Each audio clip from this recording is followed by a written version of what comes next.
మేము ఆంధ్ర బ్యాంక్ నుంచి వచ్చాం. హాంకాంగ్ టౌన్షిప్ కాంట్రాక్ట్ మీకే వస్తుందని చెప్పి మా బ్యాంకుని నమ్మించి మిషనరీ కోసం మా దగ్గర 9 కోట్లు అప్పు తీసుకున్నారు. గవర్నమెంట్ వారు మిమ్మల్ని బ్లాక్ లిస్ట్ లో వేశారని తెలిసింది.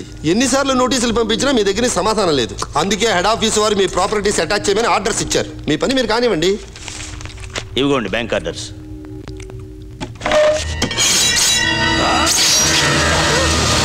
నేను తినేటప్పుడు ఎవడైనా డిస్టర్బ్ చేస్తే నాకు కోపం వస్తుంది.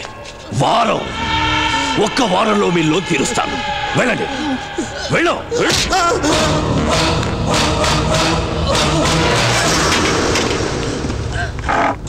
వారం రోజుల్లో ఎలా తీరుస్తారండి? తీరుస్తాను. నష్టం చేసిన వాడి నష్టపరిహారం కట్టాలి. అదే న్యాయం. సిద్ధు, హారతి తీసుకోండి. నేను మావయ్య గారికి చెప్పారా? లేదు. ఒకసారి చెప్పి చూడండి. ఆయన చేత తావుడు మానిపించడం ఇంపాసిబుల్. వ్రతం కదా Siddhu, just 1 weak please. Siddhu ఏంట్రా అమ్మాయి ఏదో అడుగుతుంటే ఏంటి బుర్ర అడ్డంగా ఊపుతున్నా? నాన్న తను ఏం అడుగుతుందో నీకు తెలియదు. ఏదైనా సరే ఆడవాళ్ళ కోరిక తెచ్చడం మగాళ్ళగా మన బాధ్యత, కర్తవ్యం, విద్యుత్ ధర్మం. నువ్వు అడగమ్మా. తను అడగాలనుకుంటుంది నిన్నే. అయితే మరీ మంచిది, అడుగమ్మా. ఏం పర్లేదు. నాకు కమిట్ అయిపోతున్నావు, ఆలోచించుకో. ఈ గోవిందరాజులు ఆలోచించాక మాట్లాడతాడు, మాట్లాడాక ఆలోచించాడు. నాన్న నువ్వు నోరుమోయ్. నోడుగమ్మా. మావయ్య గారు, నేను వ్రతం చేస్తున్నాను. చాలా సంతోషం అమ్మా, చేసుకో. వారం రోజులు ఇంట్లో నాన్ వెజ్ తినకూడదు.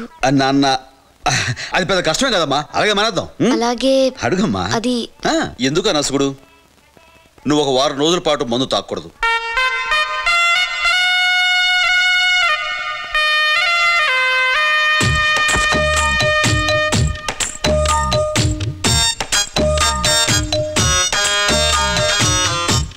అదేంటి మావయ్య గారు అలా కుప్పకూలిపోయారు? ఇంట్లో మగాళ్ళు బాగుండాలనే కదా ఈ వ్రతం మొదలు పెట్టాను. ఇప్పుడు మేము అంతా బాగానే ఉన్నాం కదమ్మా. ఇంకా బాగుండాలని మావయ్య గారు. ఇంకా ఆశగా అంతే ఉంది తల్లి. శ్వేత, ఆయన మొహం చూస్తే తెలియట్లే. ఆయన మానడు గాని నువ్వే వ్రతం మానేసాయి. నువ్వు నోరు మూసుకోవా అమ్మా. నువ్వు వెళ్ళి నీ వ్రతం సంగతి చూసుకో. నేను నా మనసు సంగతి చూసుకుంటా. హలో, ఎరా నువ్వు పార్టీ పాలసీలు విరుద్ధంగా ప్రవర్తిస్తున్నావు. మనం వచ్చింది పార్టీని పడగొడటానికి, నిలబెట్టడానికి కాదు. నేను చేస్తుంది అదే. ఏంటి ఏం చేస్తున్నావు నువ్వు ఇక్కడ? వాళ్ళకున్న బ్యాడ్ హ్యాబిట్స్ మానిపించేస్తావా? వాళ్ళు మంతి అయితే మనకెందుకు, పాన్ పరగలు తింటే మనకెందుకు? వచ్చిన పని చూసుకోక. నీకు సైజుకు తగ్గ మెదట్లేదు. అందుకే నేను వెనకాల తిరుగుతున్నా. మ్యాటర్ చెప్పా. వ్రతం పేరుతో మందు మానేలా నేను చేశాను. పందెం కట్టి పీకల దాకా తాగేలా నువ్వు చేయాలి. నవ్వుతూ వెళ్ళిన గోవిందరాజు తూలుతూ రావాలి. పాక్కుంటూ వచ్చేస్తాడు. మందు మాకు పథకంలో గోవిందమాని ముంచేస్తాను కదా. ఉంటాను రా, బాయ్.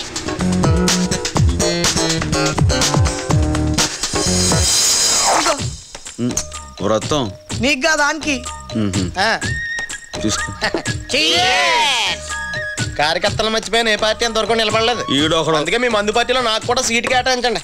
ఈడు కార్యానికి పనికిరాడు, కర్తవ్యానికి పనికిరాడు. ఈడు కార్యకర్త ఏంటి? ఏమో వచ్చి కూకున్నా నువ్వు కూడా మాదేసా? ప్రజలు కష్టసుఖాలే పంచుకుంటున్నాం. ఈ తొక్కలో మందు లెక్క ఏంటి? అయినా మేము గోవింద మామయ్య గారిలాగా ఎవరికో భయపడి మందు మానేయలే బాబు. ఏంటి నోరు జారుతున్నావు? జంక్షన్ జామ్ అయిపోతే జాగ్రత్త. లేడీస్ కి మాడిచ్చాం కాబట్టి కొంచెం గ్యాప్ ఇచ్చారా? లేడీస్ మాటలు సీరియస్ గా తీసుకుని పైకి వచ్చిన ఒకటి చూపించండి. గురువు గారు, అసలు మీ అబ్బాయి మీతో మందు మానిపించడం కోసం వేసిన ప్లాన్ కూడా అయి ఉండొచ్చు కదా, ఆలోచించండి. అయినా లేడీస్ కి మాట ఇచ్చాం కదా, వదిలేద్దాం. వదిలేండి. కెపాసిటీ లేనప్పుడు తాగితే కక్కేసుకుంటారు. అన్న కెపాసిటీ గురించి మాట్లాడకు. అన్న మందు తాగుడు మొదలు పెడితే ట్విన్ సిటీస్ లో మందు కొర వస్తుంది తెలుసా? అలాగే ఎంత సెకండ్ పని చూస్తే మాత్రం మరి అంత ఎరుపప్పలాగా అనేస్తున్నావా? ఏంటి లేచిపోయి ఇంటికి వెళ్ళిపోతున్నారా? చేత కాకపోతే చేత కదని చెప్పొచ్చు కదా, ఇలా కుర్చీలు తినేతలేటో.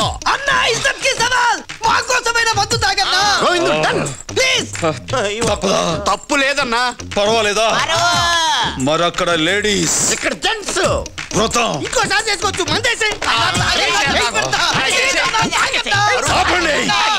Full bottle.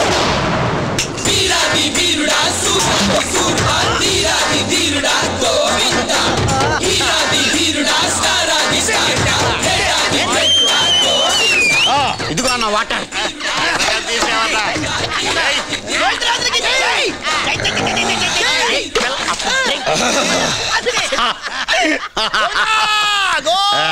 రాజులు గారు, ముందు మందు తాగి తర్వాత వాటర్ తాగారంటండి. ఎవడైనా నీరు తాగి మందు తాగినా, మందు తాగి నీరు తాగినా రెండు జీర్ణకోశంలోనే కదరా మిక్స్ అయ్యేది. ఆ మొక్క ఈ నికృష్టుడికి చెప్పండి. కరెక్ట్ అంటావేంట్రా కర్రి సన్నాసి. కెపాసిటీ గురించి ఇప్పుడే ఉంటావు. ఏమంటాం బాసు, అన్నమాట వెనక్కి తీసుకుంటున్నాం. సరేనా? వెనక్కి తీసుకోవడం కాదురా, నన్ను ఇంటికి తీసుకెళ్ళో ప్లీజ్.